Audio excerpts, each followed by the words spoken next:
started with Vistas chapter 4, that is enemies. Okay, the enemy we had started. What we have seen in this chapter that this is the story of 1941. 1941, what happened?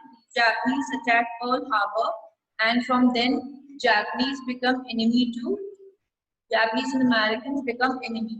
Fine. So this is a story about Dr. Sudhao Hockey. Fine. Earlier, the first of all, the writer told us what about his childhood. Okay, he introduced the main character, and the main character of the story is Dr. Sudhao Hockey, and he told us about his childhood.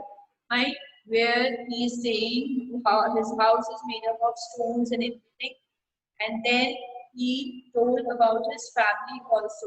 Okay, the writer then introduces family also. Introduced that he had a wife and a two children he had. Okay, now he told that what is his father's dream, how to become a surgeon and a very good scientist. And even the writer told us this thing also that he was not sent with the troops on the because he was not sent with the troops. Why? Because of two reasons. First of all, he was perfecting a discovery. Okay, he was discovering a medicine which would render the bone fertility clean. And second thing is what? Second thing, the journal who was ruling at that time in Japan. Okay, he's undergoing some medical treatment. For that medical treatment, what he wants? He can be operated in the case of emergency, and that operation has been done by Dr. Sudhar. That was the two reasons he was not sent with the troops. Now, in the last, we have seen this thing that they both, the husband and wife, they were happily married, and they were standing in their veranda when they saw some figure coming out. Okay, at that moment, they saw a figure coming out from the mist. Fine, and how's that figure? That figure, his arms above his head. Okay, what is he doing? His arms is above his head. It means it shows that he was a prisoner. Okay, so we have started up till here.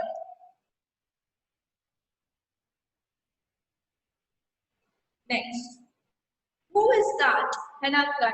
She dropped Sudhav's arm and they both leaned over the railing of the veranda. Now what is this? Upon seeing the figure, the Hannah reacted by asking, who was that? And she took her arm out of Sudhav's arm and both of them went forward over the railing of the veranda. Okay, fine.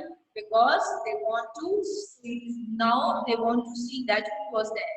Now they saw him again. The man was on his hands and knees crawling. Now then they saw him fall on his face and lie there. Now what they saw, again they saw that man, okay, and he was crawling. He was crawling like a child on his hands and knees. Just a small child used to crawl. He was crawling in the same way.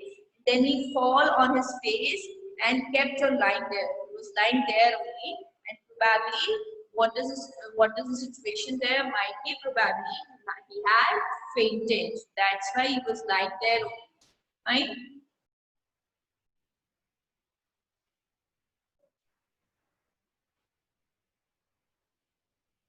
A fisherman, perhaps, Sudhav said, washed from his boat. Now, what does Sudhav said?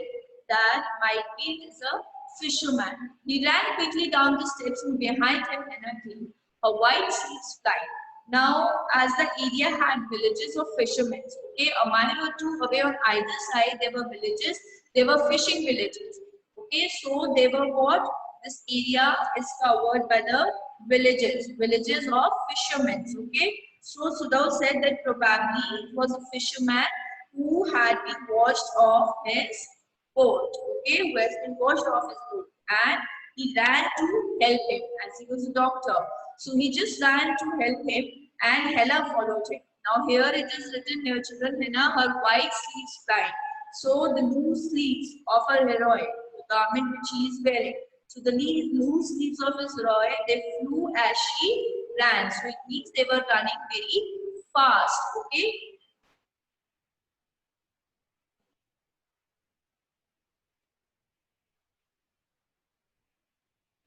But here was only the bare and lonely coast, dangerous with rocks. Now the part of the coast, okay, this part of the coast where they were situated, where their house was, okay, this was not an inhabited.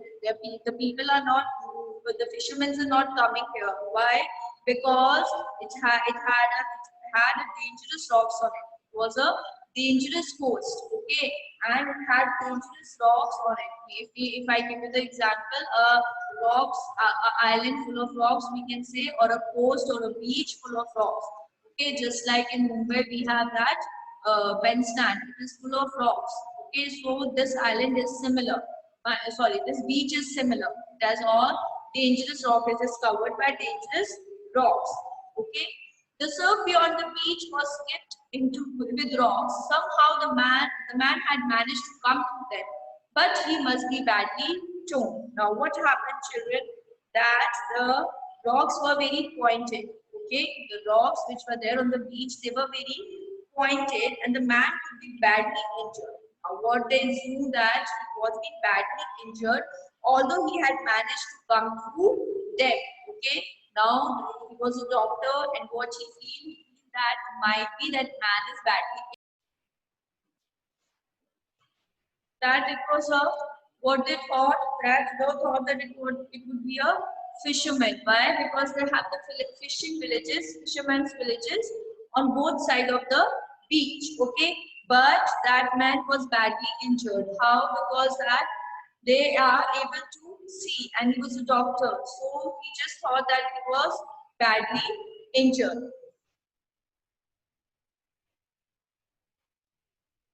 They saw when they came towards him that indeed it was so. The sand on one side of him had already a stain of red soapy coat. What happened? As these Japanese couples saw the man, they realized that he was badly injured. Okay, and the sand on which why they realized that he was badly injured, because the sand on which he lay had blood stains on one side, which indicate that he was wounded. Okay, he had a blood stain on the sand, which shows that he was wounded. He wounded, Sudhav explained. He made a haste to the man who lay motionless. Sudhav said that the man was wounded, and what he did, he approached the man who lay motionless. Okay, who lay motionless, his face in the sand, and his face was buried into the sand. An old cap stuck to his head, soaked with the sea water. Now, what is there? He found that an old cap hung on his head, and it was soaked with the sea water. Okay, he was in a wet rags and garments. Sudhav stopped Hannah at his side and turned the man's head. They saw the face. Now, what happened? First time, now they saw the face. What happened? The Sudhav just saw that he just turned the man's head. Okay, he saw that man was soaked with the sea water. His dress was wet. Whatever he's wearing, it is wet, and it is too. And Sudhav turned the man's head. As they saw the face, okay, they realized a white man, and whispered. And when they saw the face, they realized that it was a white man. And white man means that is an American. So Hannah spoke very confidently and in a low tone that he was a white man, was an American. Yes, it was white man. The wet cape fell away, and there was his white yellow hair, long as though for many weeks it had not been cut, and upon his yellow and tortured face was a rough yellow beard. Now, what is there? The man was injured, the injured man, and he was what? He was an American. Okay, as his scalp fell off, what they saw? They saw his wet yellow colored hairs, which has not been cut from a long time, and he was young. By his face, they can recognize that he was young. His face, by his face, and had marks which indicated he had some marks on his face. Okay, so with that marks indicate that he had been tortured. Okay, that marks indicate that he had been tortured. Okay, and he had a rough, unkempt yellow colored beard also. His face, unkept means it does not be cut from a long time. And he was unconscious and knew nothing that they did for him. What is the thing? As he has fainted. Okay, he did not know of the presence of Siddharth, and Hannah was fainted. That man was unconscious, and he did not know that Siddharth and Hannah, they were both standing beside him, and now he was with a Japanese couple. Now Siddharth remembered the wound, and with his expert fingers, he began to search for it. Now, what is this? Siddharth was reminded that the man was wounded, and as he had seen the blood stain on the sand, so it just reminded him that this person is wounded. And what he do, as he was a doctor, he moved his trained fingers around the man's back to search for the wound. Blood flowed freshly at his touch, and when he just touched at the back, the blood started flowing. Okay. On the right side of his lower back, Sudhir saw that a gun wound had been reopened. Now, what did the Sudhir saw? Sudhir saw that he felt the blood coursing out of the wound in a lower part of the back, and it was a gunshot. Okay, he realized that it was a gunshot, and the man had been injured. The flesh was blackened with powder. Sometime, not many days, the man had been shot and had not been tended. It was a bad chance that rock had struck the bone. Now, what is there? When Sudhir saw the bone, he came to know, as he was doctor, so he came to know that it was a gunshot. Okay, and the man had been injured a few days ago. And by looking at the bone, he can also able to recognize that he had been injured a few days ago, and he had not got any medical help. Okay, to treat the bone. And that is why what has happened, that is why that the flesh which is around his, the where he was shot, the flesh around the around the reopened part of the body, that was black. Okay, the flesh was black in color. Okay, and it had a bad chance that the rock had struck the wound. And now the sharp rock on the beach, I told you that that beach is a rocky beach with a very sharp rocks on it. So it is a possibility that might be the sharp rock on the shore had stabbed it, and so it was bleeding so badly. Okay, that's why it is bleeding so badly. Why? Because might be he had got hurt by the sharp rock. The sharp rock had stabbed him. He stabbed him at the bone. So that's why he was bleeding very badly. Oh, how he is bleeding, Hannah whispered, again in a Solomon voice. The mist freed them now completely, and at this time of the day, no one came by. Now, what is there, children? Now, here Hannah was concerned that the man was injured, okay, and he said in a very low voice that she was bleeding. Okay, the mist has increased now, and the three of them could not be spotted by anyone. Okay, they were completely covered by mist. The fishermen had gone home, and even the chance of the beachcombers would have considered the day at an end. And moreover, the fishermen and the beachcombers, rag pickers, okay, beachcombers are the rag pickers, okay, the rag pickers did not visit the place at that time of the day, okay, so they will not be able to spot it by anyone. Nobody can spot them now. Okay, what they are doing, they are helping or whatever they are doing, nobody came to know. Okay, nobody knows that there was two Japanese people and a American on the beach. What shall we do with this man's love money? But his trained hands seemed of their own will to be doing what they could do to snatch the fearful thing. Now what Sudhir told in a very unclear voice that what would they do with the man? Okay, but his trained hands, as he was a doctor, so his trained hands were not affected by his thoughts.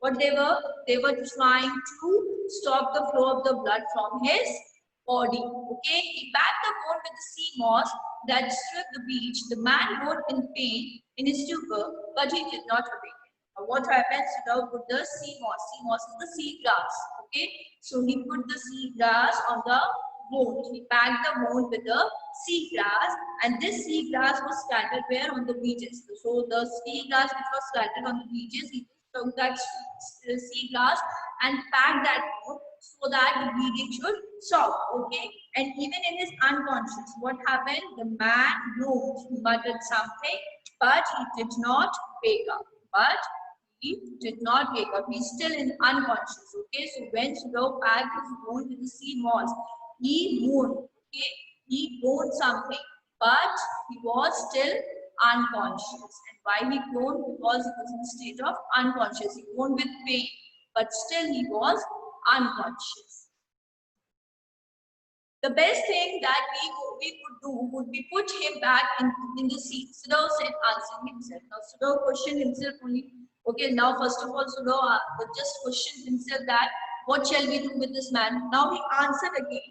Sudhir answered to himself and said that the best thing was to put the man back into the sea. Now that the beating was stopped for a moment, he stood up and dusted the sand from his hands. Now what happened, children, as the bleeding has stopped, so he just stood up and he removed the dust from his hand. Yes, undoubtedly that could be the best. Henna said steadily. Now what did Henna say? Henna also supported his opinion, and he just said that it is the best. Okay, just throw this man back into the sea. But she continued to stare down at the motionless man. But what is she doing? She is still, okay, looking at that intently at the man as he lay still. Okay, she just favored the opinion of her husband, but she was looking at continuously. She was staring at that motionless man. Okay. If we shelter the white man in our house, we should be arrested. And if we turn him over as a prisoner, he would certainly die, Sudhir said. Now, what did Sudhir say? Sudhir said that if we give a shelter to this, okay, as there was a war going on and he was an enemy. So Sudhir said that if we give him shelter, they would arrest us for sheltering an enemy. And if we handed him over to the Japanese army, what will happen as he was a prisoner? So he would die, okay, they will kill him. The kindest thing would be put him back into the sea, Henna said. What did Henna said? Henna added on to this that the best thing, the kindest thing is that, the kindest act for us is that we should put him back into the sea. But neither of them moved. They were staring with the curious impulsion upon the inert fingers. Now, but both of them, okay, did not move ahead to throw him back into the sea. Okay, rather they stared at the motionless figure with a dislike. Okay, they were looking at the motionless figure and they were not liking it. Okay, they disliked him. Why? Because he was an enemy. Okay, so that's why they disliked him. Okay, children.